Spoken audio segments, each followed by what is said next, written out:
Financial markets పై పట్టు సాధించాలనుకునే వాళ్ళు Revanth conduct చేసే వెబినార్ కోసం ఈ నెంబర్ కి కాల్ చేయండి.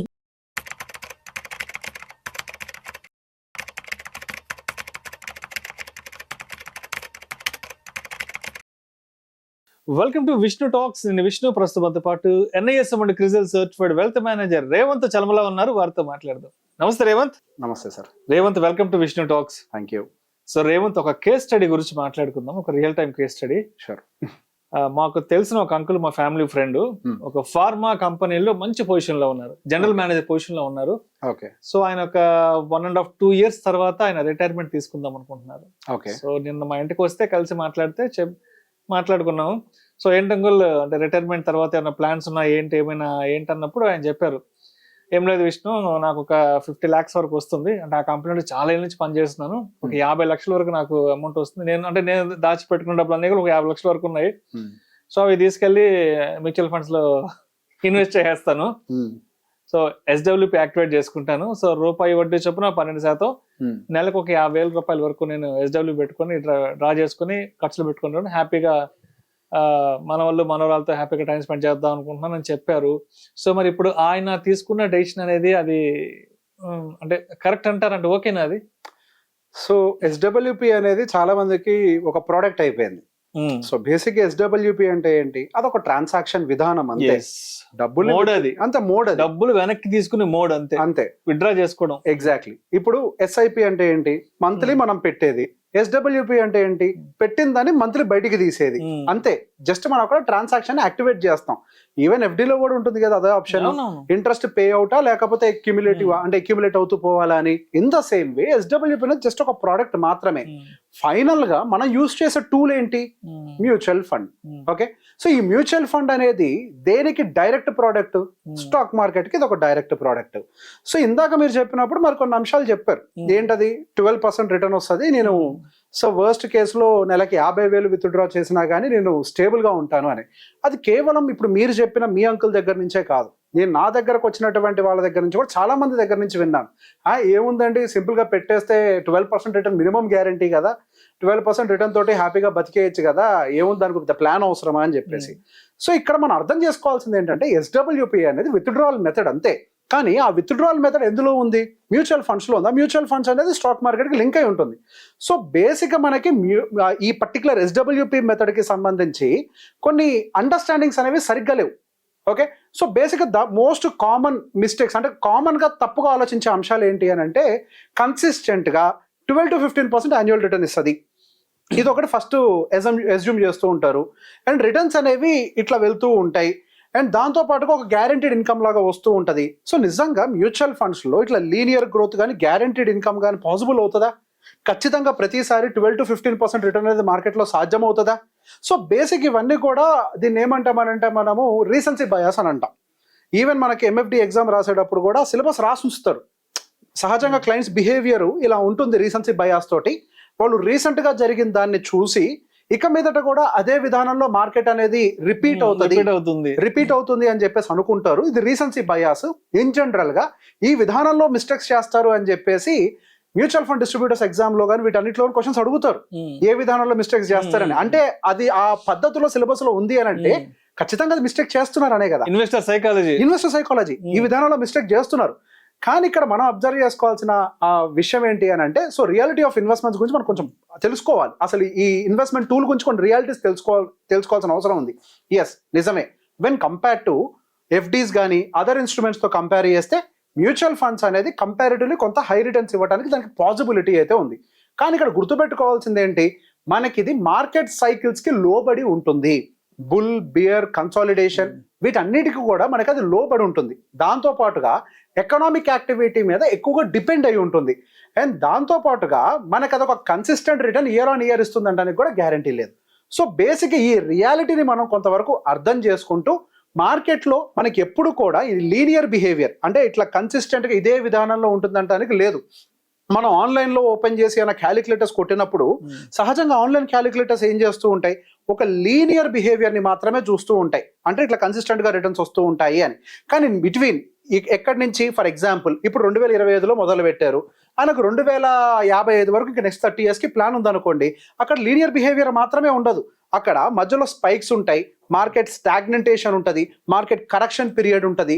సో బేసిక్గా ఈ విధానంలో మార్కెట్ అనేది మూవ్ అవుతూ ఉంటుంది కానీ లీనియర్గా ఉండదు.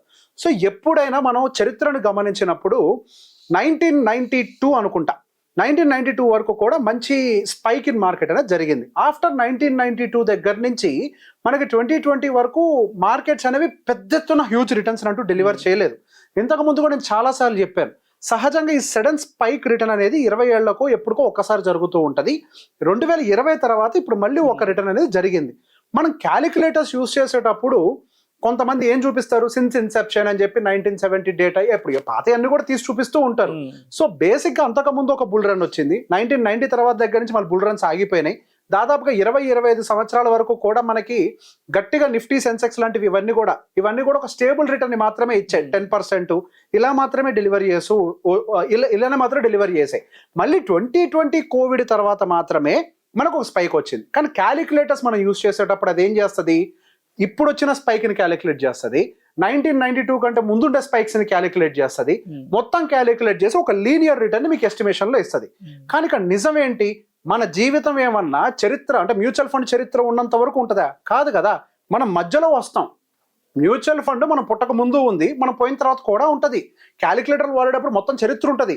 కానీ మనం వాడేది ఎప్పుడు, మనం వాడేది ఒక పర్టికులర్ టైం ఫ్రేమ్కి కదా. ఆ పర్టికులర్ టైం ఫ్రేమ్లో ఎలా ఉండబోతుంది అనేది కదా ఇక్కడ గేమ్ అంతా కూడా డిసైడ్ చేసేది. సో లీనియర్ డెలివరీ అనేది సహజంగా మార్కెట్లో ఉండదు. సో బేసిక్గా ఇక్కడ కొన్ని డేంజర్స్ని కూడా మనం ఐడెంటిఫై చేయాల్సి ఉంటుంది. సో టూ మచ్గా ఓవర్ ఎస్టిమేషన్ చేయటం అనేది ఇక్కడ పనికిరాదు. I'm not saying mutual funds are bad, SWP is bad. I'm mutual fund distributor, నేను ఇందులోనే వ్యాపారం చేస్తున్నా. బట్ స్టిల్ దానికి సంబంధించిన స్ట్రాటజీ కూడా మళ్ళీ చెప్తాను. దీని మీద పూర్తిగా ఓవర్ ఎస్టిమేషన్స్ తోటి మన ఎజంప్షన్స్ పెట్టుకోవడం చాలా ఇబ్బందికరం. సో ఈ విధానంలో కనుక మనం కంటిన్యూ చేస్తూ పోతే ఓవర్ ఎస్టిమేషన్స్ తోటి మనకి ఫైనాన్షియల్ ఇన్సెక్యూరిటీ వస్తుంది, క్యాపిటల్ ఎరోజన్ జరగడానికి ఛాన్సెస్ ఉంటుంది.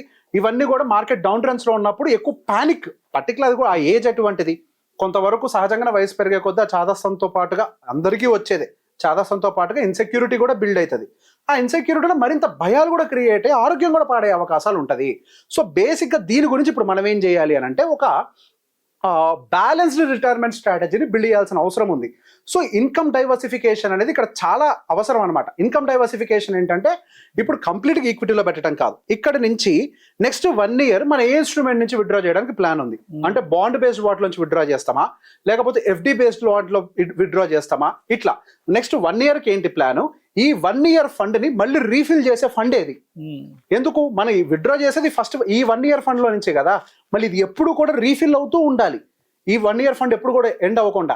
సో ఆ రీఫిల్ చేసే ఫండ్ ఏ ఇన్స్ట్రుమెంట్లో పెట్టాలి, ఈ రీఫిల్ చేసే దాంట్లో కూడా డబ్బులు అయిపోతాయి కాబట్టి ఇందులో కూడా ఫిల్ చేయాలి కదా. సో నెక్స్ట్ ఏ ఇన్స్ట్రుమెంట్ ఉండాలి అంటే ఒక స్టెప్ బై స్టెప్ ప్రాసెస్లో ఒక కన్స్ట్రక్షన్ ఏర్పాటు చేయాలి. నెక్స్ట్ 5 year కంటూ ఒక ప్లాన్ ఉండాలి మన దగ్గర. మార్కెట్ కండిషన్ దృష్టిలో పెట్టుకొని వీటన్నిటికీ అనుకూలంగా ఒక ప్లాన్ ఉండాలి. అండ్ దీంతో పాటుగా అసలు రిటైర్మెంట్ పాయింట్ ఆఫ్ వ్యూలో కరెక్ట్గా ఆ మూమెంట్కి వచ్చాక ప్లాన్ చేయటం కాదు, ముందు నుంచే మనకి అదర్ ఇన్కమ్ డైవర్సిఫికేషన్లో భాగం కింద రెంటల్ ఇన్కమ్ని ఏమైనా ప్లాన్ చేసుకోవడానికి అవకాశాలు ఉన్నాయా, ఇట్లాంటివి కూడా మనం దృష్టిలో పెట్టుకోవాలి. సో దాంతో పాటుగా ఎంత పర్సంటేజ్ను మనం విత్డ్రా చేయడానికి అవకాశాలు ఉన్నాయనేది మనం తెలుసుకోవాలి. ఇందాక మీరు చెప్పారు 12%, 1% నెలకి 50,000, అది సాధ్యం కాదు. మీరు ఎంతవరకు విత్డ్రా చేస్తే సెక్యూర్డ్గా ఉంటారు అని అంటే మీకు ఏదైతే ఎస్టిమేషన్ ఉందో దాంట్లో సగం మాత్రమే విత్డ్రా చేయాలని చెప్తాను నేను. అంటే మీకు 12 వస్తుంది అని అంటే మీరు 12 వస్తుందని అనుకుంటే 6% మీరు విత్డ్రా చేయాలి.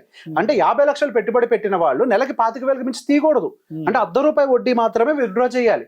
ఎందుకు, మార్కెట్ అనేది రకరకాల ఫేసెస్లో కిందకి పైకి తిరుగుతున్నప్పుడు మనకు అన్నెసరీ విత్డ్రావల్స్ వల్ల, అంటే సహజంగా విత్డ్రావల్స్ అనేది మనకి కిందకు వచ్చినప్పుడు కూడా జరుగుద్ది కదా, కిందకు వచ్చినప్పుడు కూడా ₹1 వడ్డీ విత్డ్రా చేస్తే క్యాపిటల్ ఎరోషన్ జరుగుతుంది, అంటే క్యాపిటల్ వైపౌట్ ఫాస్ట్గా అవుతుంది. సో మనం ఎప్పుడైనా సరే అందుకే ఒక స్టాండర్డ్ నెంబర్ని పెట్టుకొని అది కూడా అదర్ క్యాలిక్యులేషన్స్ అన్ని ఇంక్లూడ్ చేసుకొని ఇన్ఫ్లేషన్ అడ్జస్టెడ్ ఎంత పెంచాలో చూసుకొని ఒక ఫిగర్ని ఫిక్స్ అవ్వాలి. అందరికీ ఒకటే ఫిగర్ అంటూ ఉండదు, కొంతమందికి 4, కొంతమందికి 5, కొంతమందికి 6, సిచ్యువేషన్ టు సిచ్యువేషన్ దాన్ని ప్లాన్ చేయాలి. దాంతో పాటుగా ఖచ్చితంగా మనము ఒక సేఫ్టీ బఫర్స్ని తయారు చేయాలి. సేఫ్టీ బఫర్స్ అంటే ఏంటి, ఎమర్జెన్సీ ఫండ్. ఇప్పుడు సహజంగా ఆరోగ్యం ఎట్లుంటుందో మనకు తెలియదు, వయసు పెరిగింది కదా, వయసు పెరిగినప్పుడు పిలవకపోయినా వచ్చే చుట్టం ఏంటి అని అంటే ఆరోగ్య సమస్య, పిలవకపోయినా వస్తాయి అవి. సో ఎమర్జెన్సీ ఫండ్ అనేది మనకి ఆ రిజర్వ్ అనేది మనం ముందుగానే ప్లాన్ చేసి పెట్టుకోవాలి. ఆ రిజర్వ్స్ లేకుండా ఓన్లీ ఇన్కమ్ రిలేటెడ్ ఫండ్స్ లోనే ఇన్వెస్ట్ చేస్తే ఏదైనా హెల్త్ ఇష్యూ వస్తే ఇన్కమ్ రిలేటెడ్ ఫండ్స్ అన్ని కూడా ఫట్మన్ కరిగిపోతాయి. So health emergency related fund separate గా ఉండాలి. ఈవెన్ దో హెల్త్ ఇన్సూరెన్స్ ఉన్నా ఈ బేస్డ్ ఫండ్స్ అంటే ఇన్కమ్ జనరేటింగ్ ఫండ్స్ అనేవి సపరేట్ గా మెయింటైన్ చేయాలి. రెండింటిని క్లబ్ చేసి కూడా ఎప్పుడు చూడకూడదు. అండ్ దీంతో పాటుగా మన ఎస్డబ్ల్యూపీని యాక్టివ్ గా మేనేజ్ చేయాలి. దాన్ని ప్రాపర్ గా ఆప్టిమైజ్ చేయడం అనేది చాలా ఇంపార్టెంట్. సో కొంతవరకు పోర్ట్ఫోలియోని లో వాలటైల్ పోర్ట్ఫోలియో డిజైన్ క్రియేట్ చేయడం. సో ఇక్కడ ఇది చాలా ఇంపార్టెంట్. అంటే వాలటాలిటీ ఎక్కువగా ఉంటే వాళ్ళ వయసు అది కాదు. ఇప్పుడు వాళ్ళకి ఆల్రెడీ చాలా ఆస్తులు ఉన్నాయి, ఇన్కమ్ ఆల్రెడీ వస్తుంది అనుకోండి, వాళ్ళని ఒక కేసులో చూస్తాం. లేదు దీని మీద డిపెండ్ అవుతున్నారు అనుకోండి, మనం చూడాల్సిన కేసు వేరు. సో లో వాలటాలిటీ ప్రిపేర్ చేయడం అనేది చాలా అవసరం. దాంతో పాటుగా రిటైర్మెంట్ అంటే రిటైర్మెంట్ అవ్వక ముందే, ఇప్పుడు రిటైర్మెంట్ అవుతున్నారు ఇంకో 2-3 సంవత్సరాల్లో అని అనగానే మనం ఆ పోర్ట్ఫోలియోని ప్రాపర్గా రీబ్యాలెన్సింగ్ చేయాలి, అంటే రీకన్స్ట్రక్షన్ చేయాలి. ఇది కంపల్సరీ గుర్తుపెట్టుకోవాలి. అండ్ రెగ్యులర్గా వెరీ ఫ్రీక్వెంట్ అంటే ప్రతి నెల అని కాదు, 6 monthsకి ఒకసారో 1 yearకి ఒకసారో పోర్ట్ఫోలియో ఏదైతే మనం తయారు చేసి పెట్టామో దాన్ని ఖచ్చితంగా రివ్యూ చేయాల్సిన అవసరం ఉంది. సో బేసిక్గా ఈ ప్రాసెస్ మొత్తానికి ప్రాపర్గా ఆ ఏజ్లో మళ్ళీ ఇదంతా హెక్టిక్గా పెట్టుకోకుండా ఒక ప్రొఫెషనల్ గైడెన్స్ తీసుకోవడం అనేది ఉత్తమమైన స్ట్రాటజీ. ఎందుకు ఇప్పుడు నేను చెప్పిన ఇంత స్ట్రాటజీని బిల్డ్ చేయాలంటే దానికి అనుభవం కావాలి.